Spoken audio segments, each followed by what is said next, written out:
World of Tanks Blitz has gone through a lot of cosmetic changes over the years. Obviously, if you go way back to when this game started and you compare it to right now, it is literally a completely different game.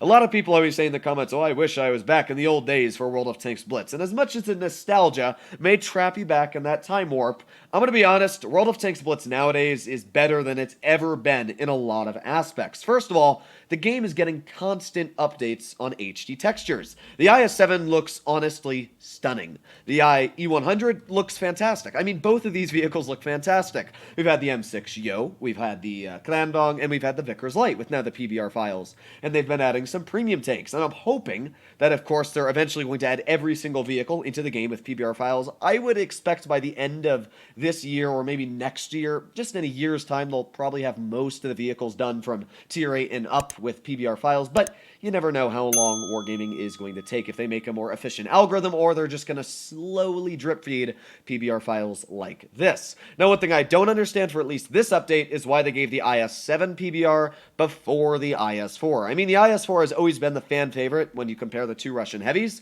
This one is, well, it's got a higher top speed, and I actually really like it a lot. The IS-4 is just kind of a better tank. I mean, it's got more penetration, a more accurate gun, basically the same damage per minute, and while it may not be as fast, it actually accelerates very similarly. So in a 1v1 area, I would usually pick an IS-4 over an IS-7. There's just not many disadvantages that you can really think of compared to the many that this vehicle does suffer from. But the IS-7 received quite a big armor remake. Now, one thing I did not realize when I was doing my 8.2 comparison to 8.3 on the IS-7, oh wait, it's actually 8.3. Okay, I actually thought we were in 8.4, but yeah, that's a correction there. But this is the IS-7 in update 8.2. You can see the side armor is very weak, 100 millimeters thick all around the lower part. The frontal armor didn't really change too much in the next update, but what did change is the side armor. Now, yeah, that's right, 324 at this angle down here.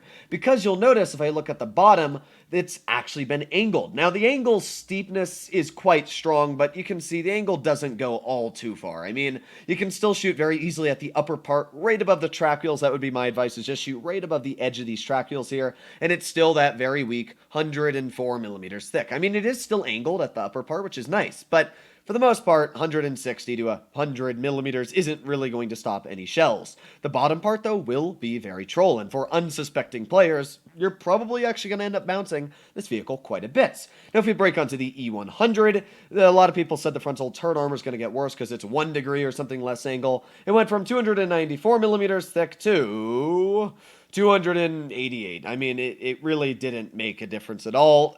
Honestly, when you angle the vehicle, it's still going to be basically the same. 330, 350. I mean, you're not going to bounce those heat shells, but you never were able to from tier 10 vehicles. So the E100 is basically the same it was before, just a teeny bit flatter on the edge of the turret. Now we're going to start off playing in the IS-7. We'll go over to the E100 as well, talk about both of these vehicles, what I'm happy about with the HD textures, and everything else. 8,000 years later, we have loaded into a battle. Obviously, one of the downsides of playing World of Tanks Blitz right when the update's out on the NA server is that there's not a lot of people playing on the NA server, but there are a lot of actually skilled clans I'm going up against, but we got some on our team too. We're going to see what we're able to do here. Now, man, does this tank just look so nice. I actually changed my camo on it. I used to have the green Mamba on this tank, but for some reason, it doesn't really look that fantastic to me. So I've changed it to this one. I think it looks pretty sweet, and we're going to see what we can do. I will agree with that person on the other side about not really a change. This update was possibly one of the lamer updates I've seen for Blitz. I mean, really nothing changed. Like, yeah, sure. I mean, there's a couple changes here and there. The WZ-120 got 5 degrees of gun depression, and, well, yeah, that's really about it. There's not much else you can really talk about. Now, we're going to back up, and oof, we got very lucky that we were able to bounce that shell. The STB was able to chunk one back into me, but thankfully, because we carry such a beefy alpha ourselves, I should be able to get at least a nice tap back into the STB-1. There you go for 438. This is one thing I've always liked about the IS-7 is the fact that it carries a 130mm armament. And obviously a 130 means that you outtrade a lot of opponents. Even that Badger there, we have the same alpha. So yeah, that's pretty sweet. Now what's not sweet is that. What the heck is going on that side of the map? You never ever see tanks do that. Thankfully, I positioned my vehicle just in the right spot to where I really don't have to worry about being shot by those guys. But I'm probably still going to make my way over here. Let's see if I can help out my teammates. Speed is key. IS-7, as I said, it's not great on acceleration. I mean, we've barely gotten past 35, 36, 38. There we go, 40. Finally breaking that speedometer. And perfect. Ooh, and there's the STB-1. Speaking of medium tanks, there you go. Nice shot into you. Let's even put on my adrenaline. Hopefully this STB's not going to be able to butcher my hit points too much in this time. But yeah, this guy, he's obviously put himself in a very, very tricky situation. In fact, such a tricky situation that he's not stuck in one anymore. That's a real shame for him, I guess. Let's see. Oh, come on, rival dude. What are you doing? Let me get a shot in. Yeet! I thought we low-rolled it. I thought he actually had less health than that, but that was a pretty nice shot. He's going to be taken out, so I'm going to skedaddle my way back on up the hill. If they want to leave the hill, I will gladly take that damage. We got an SU-122 and a pretty healthy E100 up here. So yeah, let's see if I can get up this hill. Again, not so great on acceleration. I mean, we're getting there, but it's going to take a while, clearly. So here we go. Speed is key. Nice shot into the lower plate of the E100 of that, and I don't really know what that guy's plan was, I'm going to be honest. He's a good player, but that one was an interesting move. Now, we do have the SU-122 off to the side, and another nice tap in him, 455 damage. I mean, you can clearly see the armor didn't really make a difference. I mean, your playstyle on the tank is basically the same as before. That hasn't changed. What has changed is just the tank looks so much sexier. It's so nice. Until they give PBR to the IS-4, this will definitely be my go-to Russian heavy for any pub matches played. Now I'm going to do one more game, but as I said, this time we're going to swap it up. Pull out the E100. Not sure how long the matchmaker is going to give me. Might be 10 years, might be 10 minutes. I don't know. But either way, I'm going to go back to watching YouTube on my phone while we wait. 8 million years later, I've loaded into a game. I mean, I played 2 battles while I had my recording on, and I just decided the games were really, really boring for YouTube, so instead, we're playing this game. Now, I don't know if you're gonna ever see this, because if it's boring again, and I drive around like the last 2 games for like 3 minutes on Himmelsdorf trying to find the enemy, and then Oasis Palms, it's not gonna be all too enjoyable. But this game, we're going to find out. The only reason I didn't want to show those games especially is because I did an AT video literally yesterday where I did just that. I drove around for minutes trying to find the enemy. So, what do we have against us? We got 2 IS-7s. Again, as I said, the IS-7, there's 3 of them in the, both games combined.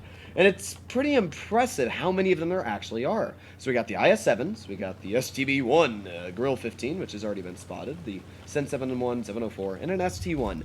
Now, judging that this tank isn't very fast, obviously, it's not going to be able to spot the IS-7, which goes 50, but we did spot the ST-1, and not only did we spot him, we put a pretty big hole into the back of his tank, which is great. Obviously, I love the alpha on this tank. It's so nice to just say, hi, oh, what's that? You had 640 hit points there? Ah, that's funny. Plus, you've got that huge tank of a hit point pool. I mean, it really does do a super solid job at the little simple things it should. Now, we got the STB-1 off to the side, and this guy, yeet, there you go, 662 hit points wiped right off. I mean, if he wanted to equal that damage back onto me, he would have to hit me twice, and pen both of them, and not to mention have to shoot AP shells. I mean, that's a pretty big advantage for me. So we've already gotten a big shot into the STB.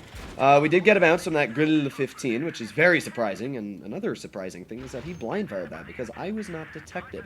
So what am I going to do? Well, I'm going to push my vehicle straight down into the dip, and obviously, very easy shell into the grill. I mean, even if he shoots me, he's going to be down to, what? I mean, he didn't even pen. It's just better for this tank, but he's already down to 1,100 hit points, and in that process, I'm still at 2,900 with the same alpha damage he has. Sure, he may have 1,000 more damage per minute than me, but DPM isn't all that important when I can easily trade shot for shot with him.